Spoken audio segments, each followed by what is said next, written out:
लोग सब ठीक ठाक है। अब तो सलाम करने का भी दिल नहीं कर रहा। समझ नहीं आ रही कि क्या करें पाकिस्तान टीम का। यकीन करो कुछ समझ नहीं आ रही यार, क्या करें। नहीं, कौन करेगा ये क्रॉस क्वेश्चनिंग। सना, ये जो बात कर रहे हैं हाफिज के, एक प्रपोजल मैं लाके पाकिस्तान क्रिकेट बोर्ड को देती हूँ बीइंग अ फॉर्मर क्रिकेटर, और उसके बाद मुझसे तो कोई सवाल करने वाला ही नहीं है ना। वो तो कह रहे हैं कि वाह वाह वाह, ये बहुत टेबल टॉक पे तो चीज़ें बहुत अच्छी लगती हैं, जब आप उसको प्रैक्टिकल सिनेरियो में लेकर आते हैं तो वो चीज़ें तो बिल्कुल, मगर ये सवाल उनसे करेगा कौन, सामने कौन बैठा है जो ये सवाल कर सकता है। खबर आपको देंगे, वेस्टइंडीज ने पाकिस्तान को 34 साल के बाद वनडे सीरीज हरा दी है और पाकिस्तान को 3 मैचेस की वनडे सीरीज में 2-1 से शिकस्त दे दी है। पाकिस्तान को तीसरे वनडे में 202 रन से इबरतनाक शिकस्त दी है। तो एक दफा फिर या तो विन है या तो लर्न है। इस दफा 9वें नंबर की टीम से लर्न किया है हमने। या आप इस तरह से समझ लीजिए कि पाकिस्तान के क्रिकेटर जो इस वक्त वेस्ट इंडीज के अंदर मौजूद हैं, इनमें से कोई एक भी पैदा नहीं हुआ था जब पाकिस्तान वेस्ट इंडीज से हारा था। मतलब आखिरी 10 सीरीज में 9 सीरीज पाकिस्तान जीता है। 93 में पाकिस्तान ने सीरीज बराबर की, जो वर्स्ट थी पाकिस्तान की performance against West Indies in ODI. और आप सोचिए, ये वो वेस्ट इंडीज है जो इस सीरीज से पहले 10वें रैंक पर खड़ी थी और पाकिस्तान चौथे पे। और सेमी ने कहा था पाकिस्तान के खिलाफ ये सीरीज बहुत अहम है, क्योंकि उनका दिल ललचा रहा था कि आ रहा है पाकिस्तान, सब कुछ ठीक हो जाएगा। अब हम इसको रख के देता, टीम इसकी शक्ल है ना मेरे से बर्दाश्त नहीं हो रही। किसका कसूर है, किसकी ऐसी, जब सबकी परफॉर्मेंस अच्छी है तो हार कैसे रहे। ये मनाजिर मुझसे देखे ही नहीं जा रहे। अभी क्या मैच हो रहा है, तो टॉर्चर है। पाकिस्तान की 202 रन से हारना ओडीआई में ये बहुत बड़ी और गंदी हार होती है। उधर एक बंदे ने जो है वो 120 स्कोर बनाया, हमारी टीम पूरी जो है वो मिलके जो है वो 100 स्कोर नहीं बना सकी। खाने एक बॉलर जो है वो 70 स्कोर खा के गया है। हसन नवाज की बात कर लो, नसीम शाह की बात कर लो, 70 स्कोर खाए हैं उस बंदे ने, ठीक है। और किंग कर लेगा, पता नहीं कब करेगा, कौन सी सदी में करेगा, हमारे मरने के बाद करेगा हमारे।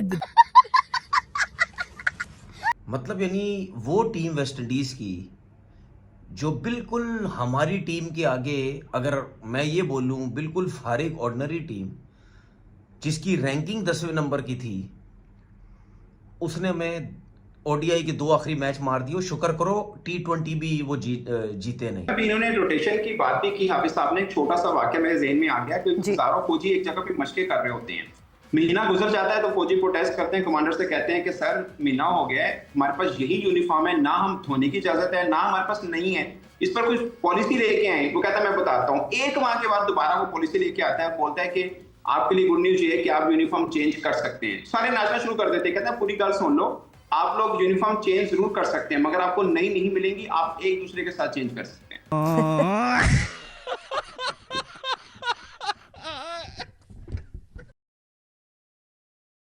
आप लोग सब ठीक ठाक है। अब तो सलाम करने का भी दिल नहीं कर रहा। समझ नहीं आ रही कि क्या करें पाकिस्तान टीम का। यकीन करो कुछ समझ नहीं आ रही यार, क्या करें। मतलब यानी वो टीम वेस्ट इंडीज की जो बिल्कुल हमारी टीम के आगे, अगर मैं ये बोलूं बिल्कुल फारिग ऑर्डिनरी टीम, जिसकी रैंकिंग 10वें नंबर की थी, उसने हमें ओडीआई के 2 आखिरी मैच मार दिए। शुक्र करो T20 भी वो जीते नहीं। T20 के आखिरी मैच में जो गलती की कप्तान ने, रोस्टन चेज को भेज के जो उसने बॉलें बीट की, पावर हिटर 3 बाकी थे अभी, वो अगर उनमें से किसी एक को भेज देते, उनके लग जाते, तो तीसरा T20 भी हम हार जाते, दूसरा वो जीते, पहला तीसरा भी जीत जाते। इसी तरीके से पहला हम जीते, अगले 2 जीत गए। वो टीम जिसके 30 ओवर में 100 105 6 रन थे, उस टीम ने अगले 20 ओवर में इतना फेंटा लगाया, शे होप ने इतना फेंटा लगाया, 100 किए। हमारे Naseem Shah world fastest bowler 72 run, Hasan Ali साहब 60 से ऊपर, ठीक है। नवाज साहब कुट लगी ठीक ठाक उनकी, कोई सुफियान मुकीम नहीं, कोई नहीं खेला सुफियान मुकीम। मैं आपको बताऊं, ये सारी जिम्मेदारी मैं माइक हसन पे डाल रहा हूं, सारी जिम्मेदारी। इसकी वजह से ये टीम बर्बाद हुई, इसकी वजह से हम दूसरा ओडीआई हारे। अगर हमारे पास सुफियान मुकीम होता, हम 181 पर भी मैच जीतते और ये सीरीज जीत जाते। इसकी बेतुकी, थर्ड क्लास, ठीक है, बिल्कुल फारिग किस्म की इसने जो प्लानिंग बना के रखी हुई है, ऑलराउंडर से ये बॉलिंगें करवाई जा रहा है, अपने मेन बॉलर बाहर बिठाई जा रहा है। थोड़ा सा वाक्य मेरे ज़हन में आ गया कि जी। हजारों फौजी एक जगह पे मशकें कर रहे होते हैं, महीना गुजर जाता है तो फौजी प्रोटेस्ट करते हैं, कमांडर से कहते हैं कि सर महीना हो गया है, हमारे पास यही यूनिफॉर्म है, ना हम धोने की इजाजत है, ना हमारे पास नहीं है, इस पर कुछ पॉलिसी लेके आए। वो कहता है मैं बताता हूँ। एक माह के बाद दोबारा वो पॉलिसी लेके आता है, बोलता है कि आपके लिए गुड न्यूज ये है कि आप यूनिफॉर्म चेंज कर सकते हैं। सारे नाचना शुरू कर देते हैं, कहते हैं पूरी गल सुन लो, आप लोग यूनिफॉर्म चेंज जरूर कर सकते हैं, मगर आपको नई नहीं मिलेंगी, आप एक दूसरे के साथ चेंज कर सकते हैं।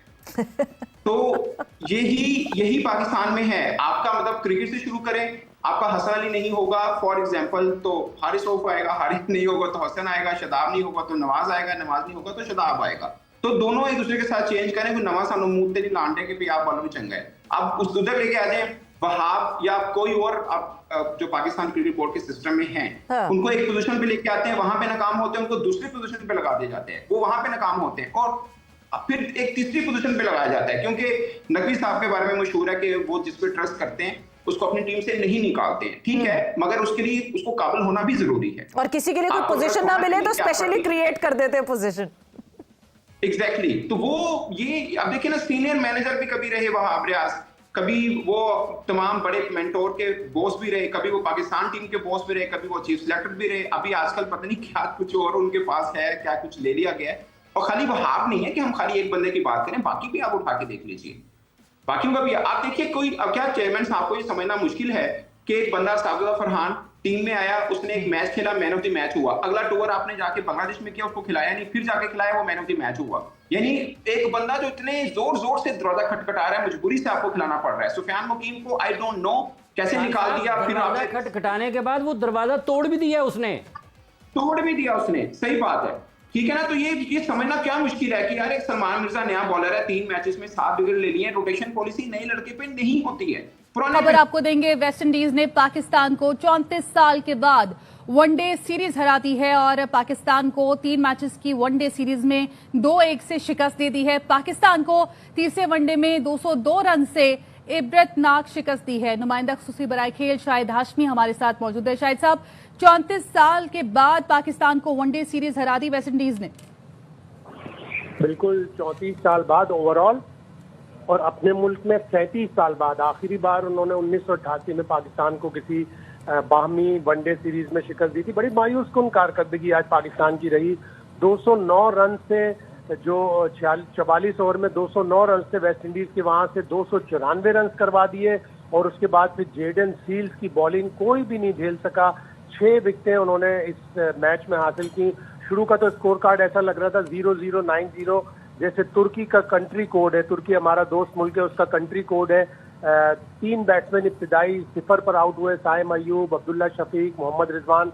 फिर बड़ी मुश्किल से 9 रन 23 गेंदों पे बाबर आजम ने बनाए। 30 रन बनाकर हाईएस्ट स्कोर सलमान आगा का रहा। 23 रन बनाकर नॉट आउट रहे मोहम्मद नवाज। मायूस कुन स्कोर है। चौथा सबसे कम स्कोर है वेस्ट इंडीज के खिलाफ पाकिस्तान का वनडे इंटरनेशनल में, और वेस्ट इंडीज ने जिस मकसद के लिए वनडे सीरीज रखी थी उन्होंने अचीव किया।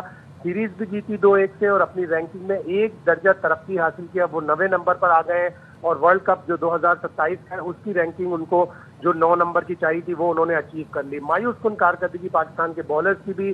पाकिस्तान ने आखिरी 10 ओवर्स में 119, आखिरी 6 ओवर में 85, आखिरी 5 ओवर में 67 रन दिए। बहुत ही बुरी बॉलिंग की पाकिस्तान की तरफ से हसन अली ने, नसीम शाह ने, और इतने रन उन्होंने दे दिए कि 295 रन इस विकेट पे पाकिस्तान के लिए बनाना मुश्किल था। और हेलो दोस्तों, नमस्कार, आपका इस चैनल पर स्वागत है। दोस्तों, पाकिस्तान को वेस्टइंडीज़ ने ऐसा धोया है कि पाकिस्तान 7-7 जन्मों तक नहीं भूल सकता। वेस्टइंडीज़ ने तीसरे मैच में पाकिस्तान को ऐसी फेंटी लगाई है कि पाकिस्तान अपनी ज़िंदगी में याद रखेगा। इस हार को पाकिस्तान की मीडिया पचा नहीं पा रही है। पाकिस्तानी मीडिया इस बात पर चर्चा कर रही है, इस बात का रोना रो रही है कि उनकी टीम कैसे आ सकती है। जब भारत और पाकिस्तान का मैच WCL में हो रहा था तब भारत ने खेलने से इनकार कर दिया था। तब पाकिस्तान के लोग कह रही थी, पाकिस्तान की मीडिया कह रही थी कि भारत हमसे डरता है, हमसे खेल नहीं पा रहा, हमारी नंबर 1 टीम है, हमारी ऐसी है, पाकिस्तान के पास जज्बा है। लेकिन जब उनकी टीम इतनी बुरी तरह हारती है तो पाकिस्तान मीडिया इस बात पर चर्चा कर रही है कि हम एशिया कप कैसे खेलेंगे। आप इसके बारे में क्या राय रखते हो वो कमेंट बता सकते हो। पाकिस्तान की इस हार पर आप क्या कहना चाहते हो वो आप कमेंट बता सकते हो। भारत की एशिया कप टीम कौन सी होगी वो आप अपनी प्लेइंग 11 बता सकते हो कमेंट में। मिलते हैं किसी नेक्स्ट वीडियो में। इसी तरह की पाकिस्तानी रिएक्शन देखने के लिए इस चैनल को सब्सक्राइब कर लो। मिलते हैं किसी नेक्स्ट वीडियो में, तब तक के लिए जय हिंद जय भारत। कमेंट में जय श्री राम जरूर लिखें।